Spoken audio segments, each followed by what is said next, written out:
आवा कुछ का हवा जोर न तो कहे लगता जनता बड़ के हमारा महिला आयोग के केस हो जाला ऐसे कहवा जोर उहे चलो मेजर दे दो भाई आओ पर जी हम हो तो हरे जरे को गाना गा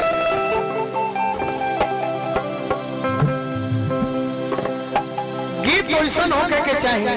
हां जन में तनी मजा आ जाए बात पर्दा में रहे आ तनी बात में दम होके गीत के फरमाइश कइले बनी यही तरह जानी से खाली रोए के नहीं के खाली बात सुने के रोए के नहीं के रोए वाला गीत ये ना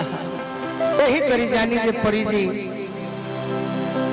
हमरे गीत गावा रहे वही गाना में तू ना जानू कि गोलू राजा गौले रहलो आ तू जाके में शूटिंग कर दिहलो अरे किया पर जहिया कुआर रहलू तारे के देखनी तो बड़ी हम दुखित होई रही बाकी कहनी की जाए तो अरे राम ना बिगड़ी है जे केहू का बिगाड़ी जी राम ना बिगड़ी है जे बाकी अब बता रहा कि ओहू से बिहोड़े को सुनावत है एगो लड़का एगो लड़की हां एक ही कॉलेज में पढ़त रह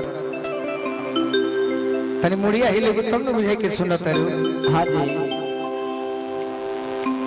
प्यार करीब 6 साल चलता हां अचानक ओकरा घर के माई बाप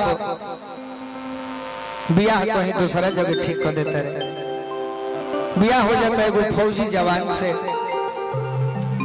फौजी जवान ना कोनो व्हाट्सएप पर फोटो देखले बड़े हां ना फेसबुक पर देखले बड़े बाकी जो ही मारो में देखो करे नु हां जी क्या हा हा हा इतना सुंदर हमारा मेहरारू मिलल लिया तब पागल हो जाता अब लड़की चिंता में पड़ल क्या ही दादा उन्हें हमार पुरनका प्रेमी डहकता एने जौना से बियाह होता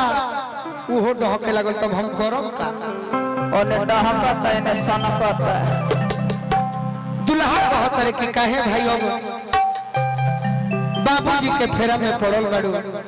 लड़की के त मन में ही बा कि 6 साल जेकरा से प्रेम कइले बनी हां औ हो प्रेमी मारो में पहुंचल बा ओकरा सामने अगर हमार पियावा हमार मांग भर दी तो हमार मजनुआ मरिए जाई दुल्हा देखत रे त कहत रे काहे होने खाड़ बाड़ू अरे चौका पचल बाबूजी के छोड़ा हाथ पियावा के धाला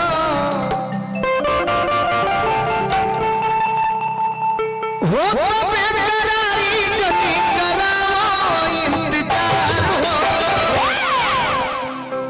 और बर्दाश्त होत बनाए का ना हुआ का ना हो रितिका जब से तारा के देखले बनी देखिए लड़का थे कसम मत झीटी के हो बेकरारी जनी अरे कराओ इंतजार तो कहती है कि सुनो है हमार भूखे वाला पियावा अगर हमार बात मनबो हां हेने आवो ना लगलू भाव दिखावे हेने आवो तारा के देखले बनी त पागल भइल बा